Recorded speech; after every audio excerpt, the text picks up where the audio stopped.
কারণ ফ্যাসিবাদ একটা ব্যবস্থা, যে ব্যবস্থাটা নিজে তৈরি হয় না, ফ্যাসিবাদী মানুষেরা তৈরি করে। আইনের মধ্যে কোথাও ফ্যাসিবাদ লেখা থাকে না, সংবিধানে কোথাও ফ্যাসিবাদ লেখা নাই, কোথাও ফ্যাসিবাদ নাই। কেউ যদি চায় যে কোনো আইনকেই ফ্যাসিবাদী আচরণ দিয়ে প্রভাবিত করতে পারে। নির্বাচনে কোথাও লেখা নাই নির্বাচনে ভোট গোনা যাবে না, কিন্তু ফ্যাসিবাদী কি করে, দুইটা নিজের লোক পাঠায় সেটাকে না গোনায় ভোটটা রেজাল্ট দিয়ে দেয়। প্রবলেমটা তো ওইখানে না, আইনে না, প্রবলেমটা হচ্ছে ওই আচরণ ওই ব্যক্তিতে, যে ব্যক্তি নিজে আইনকে তার নিজের স্বার্থে ব্যবহার করে। মব হচ্ছে একই জিনিস, আপনি আপনার ক্ষমতাকে, আপনার যে একটা ক্ষমতা আছে একসঙ্গে হয়ে যাওয়ার, ওইটাকে আপনি ব্যবহার করছেন আইনের উপরে গিয়ে। আইন মামলা নাই, কিন্তু আপনি বলতেছেন ওকে ধরতে হবে, সেই জন্য তাকে ধরতে হবে। পটিয়া থেকে বিএনপি গিয়ে থানা ঘেরাও করেছিল, নেভির মধ্যে বিয়ে হচ্ছে, সেইখানে গেস্ট বের করে নিয়ে আসবে কারণ ওখানে কারা কারা জানি খাচ্ছে, সেইখানে কি বিএনপি গিয়েছিল? আমি বিএনপির পক্ষে বলছি না। তারপরে কিছুদিন আগে যে গেটের সামনে গিয়ে কোন এক ক্লাবের সামনে চিটাগাঙে বিরাট উৎপাত হলো, ওখানে কি বিএনপি গিয়েছিল? এইটা হচ্ছে মব। মবের কোনো পরিচয় নাই, মবের দায়িত্ব কেউ নিচ্ছে না, এবং মবের তো একটা ডেফিনেশন আছে। সেই ডেফিনেশনের প্রথম কথা হচ্ছে মবের কোনো পরিচয় থাকে না।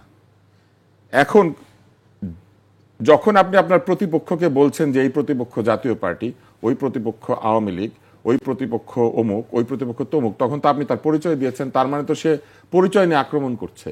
আপনি নিজেই তাকে আইডেন্টিফাই করেছেন।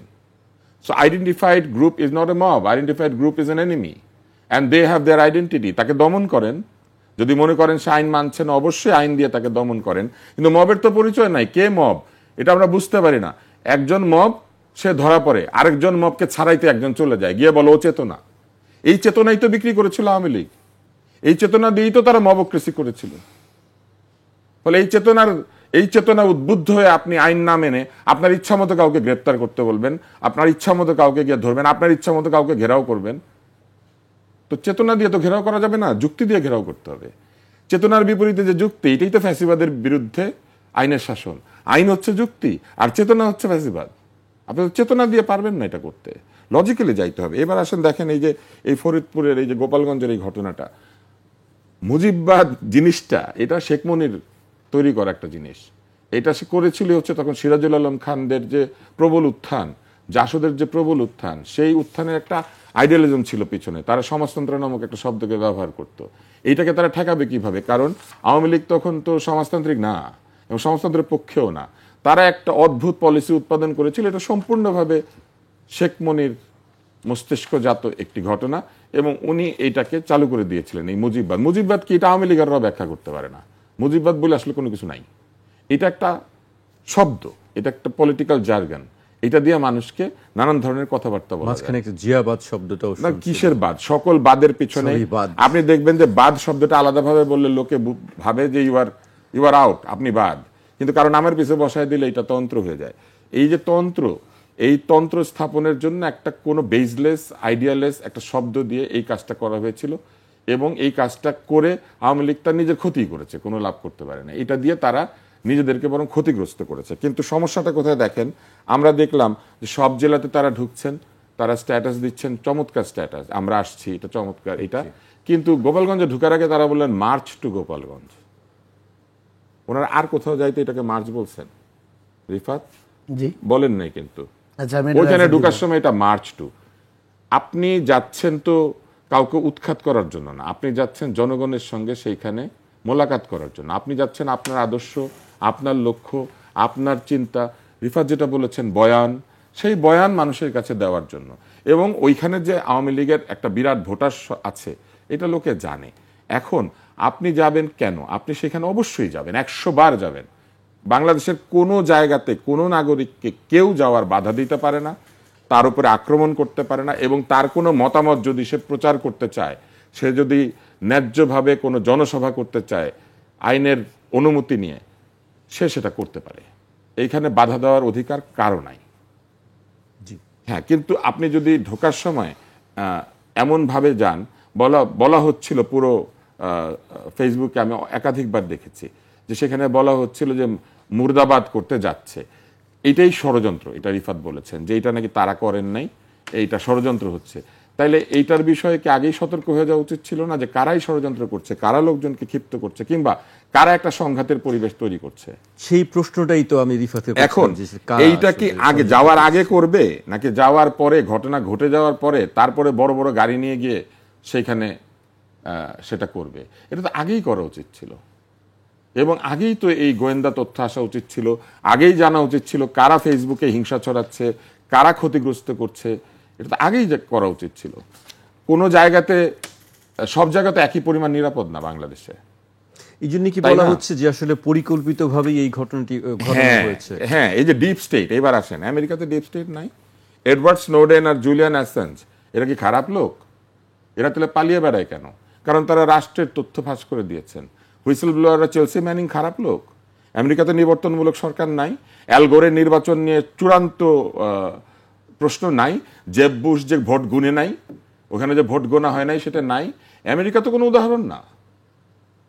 আমেরিকা থেকে স্বৈরতন্ত্রের পদধ্বনি তারা শোনে না?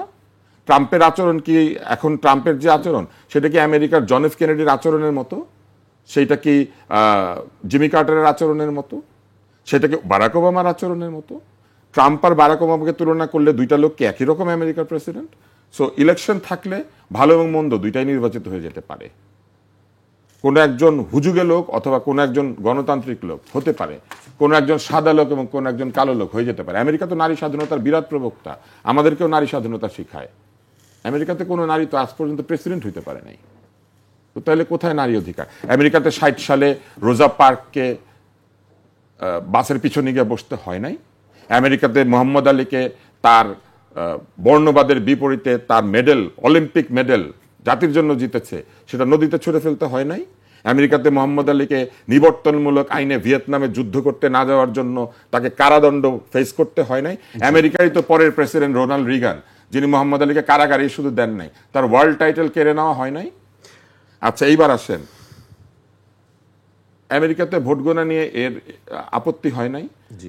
ব্যালট এসেছে ইয়েতে, আপনার ব্যালট এসেছে পোস্টে, সেই পোস্টাল ব্যালট গোনা হচ্ছে না, এই কথা ট্রাম্প বলে নাই গত নির্বাচনের সময়? আমেরিকাতে ঢুকে যায় নাই ক্যাপিটলের মধ্যে লোকজন এবং সেখানে বিরাট যন্ত্রণা তৈরি করে নাই? গণতন্ত্রকে সবসময় পাহারা দিতে হয়। কেউ গণতন্ত্রকে বিপন্ন করে মানে এই না যে নির্বাচনী ব্যবস্থাটা বিতর্কিত হয়ে গিয়েছে। গণতন্ত্র কেউ যদি জোর করে দখল করে, চেপে বসে, এটা সেই ব্যক্তি এবং সেই দলের প্রবলেম, সেইটা কিন্তু কোনো একটা গোটা জাতির প্রবলেম না। আজকে যারা ক্ষমতায় আছেন তাদের জনগণের সাপোর্ট আছে, তারা বলেছেন। তারা তাহলে কেন লেভেল প্লেইং ফিল্ড তৈরি করতে পারছেন না? তারা কেন মানুষকে সেই জায়গাতে নিয়ে যেতে পারছে না যেখানে মানুষ নিরাপদে ভোট দেবে? কেন গতকালের চাইতে আগামীকাল সবসময় বিপদ সংকুল হয়ে উঠছে? কেন গোপালগঞ্জে ঢুকলে পরে এনসিপিকে এইরকম অবস্থা ফেস করতে হবে? এই নিরাপত্তা যে তারা দিতে পারেন নাই এনসিপিকে, এইটাই তো সমস্যা। এই নিরাপত্তা অন্য জায়গায় দিতে পারলে গোপালগঞ্জে দিতে পারেন নাই কেন? নাকি তারা এইটা হতে দিয়ে চেষ্টা করছেন এটা বোঝানোর জন্য যে দেশে নির্বাচনের পরিবেশ নাই, গোপালগঞ্জ বাদ দিয়ে সব জায়গাতে নির্বাচন করেন? গোপালগঞ্জের ওই কয়টা সিট দিয়ে তো বাংলাদেশের নির্বাচন হবে না। জি, আমরা একেবারে শেষ, যদি এইরকমই হয় গোপালগঞ্জ বিপজ্জনক এলাকা, গোপালগঞ্জকে বাদ দিয়ে সব জায়গায় নির্বাচন করেন। এটা হচ্ছে, দেখেন, এই আমি যে কথাটা বলেছি এটা অযৌক্তিক, এটা সম্ভব না, কিন্তু এইরকম অযৌক্তিক কাজকর্মই হচ্ছে। আবেগ দিয়ে রাজনীতি করার দিন এখন শেষ হয়ে গিয়েছে। পৃথিবী এখন আবেগে চলে না, পৃথিবী এখন যুক্তিতে চলে, পৃথিবী এখন স্ট্যাটিস্টিক্সে চলে, পৃথিবী এখন হিসাবে চলে। আমেরিকাতে নির্বাচন ম্যানিপুলেট হয়, এটা তো ক্যামব্রিজ অ্যানালাইটিকা স্ক্যান্ডাল হয় নাই? ফেসবুকের ডেটা দিয়ে মানুষকে প্রভাবিত করা হয় নাই? মানুষকে তো প্রভাবিত করা হয়, ইনফ্লুয়েসড হয়। কোনো নির্বাচনী ইনফ্লুয়েন্সের বাইরে থাকে না। আজকে এই আধুনিক জগতে এসে আমরা যদি নতুন ইনফ্লুয়েন্সিং ফ্যাক্টরগুলোকে চিহ্নিত করতে না পারি, এইটা তো আমাদের নিজেদের প্রবলেম। আজকে এই টেকনোলজির যুগে ইনফ্লুয়েন্স কিন্তু এখন শুধুমাত্র টাকাতে নাই, এখন ইনফ্লুয়েন্স কিন্তু শুধুমাত্র একজনের বক্তৃতায় নাই, এখন কিন্তু ইনফ্লুয়েন্স মানুষ নানান ভাবে হয়। এখন টেকনোলজি মানুষকে ইনফ্লুয়েন্স করে, এখন আইটি মানুষকে ইনফ্লুয়েন্স করে। পুরা বাংলাদেশ ছেড়ে যায় নাই এআই ভিত্তিক অদ্ভুত সব কুৎসিত সব বিজ্ঞাপনে, যেখানে গু খেতে বলা হচ্ছে মানুষকে। কই এই সরকার এটাও পারে না? এই এআই ভিত্তিক বিজ্ঞাপনগুলোকে বন্ধ করতে পারে না? এরকম কুৎসিত কথাবার্তা বন্ধ করতে পারে না? মানুষের ফেক তৈরি করে সেই ফেক দিয়ে সংক্ষিপ্ততম কাপড় পরা নারী উঠে এসে একটা ধর্মীয় ভিত্তিক রাজনৈতিক দলকে ব্যঙ্গ করছে, এটাকে বন্ধ করতে পারে না? You have to be neutral about this. আমার নিজের যেটা ভালো লাগে না সেটা আমার শত্রুর জন্য আমার ভালো না লাগতে হবে। আমার নিজের যেটা খারাপ লাগে ওইটা আমার শত্রুর জন্য খারাপ, ওই জায়গাতে আমাদের পৌঁছাইতে হবে। That is level playing field. G.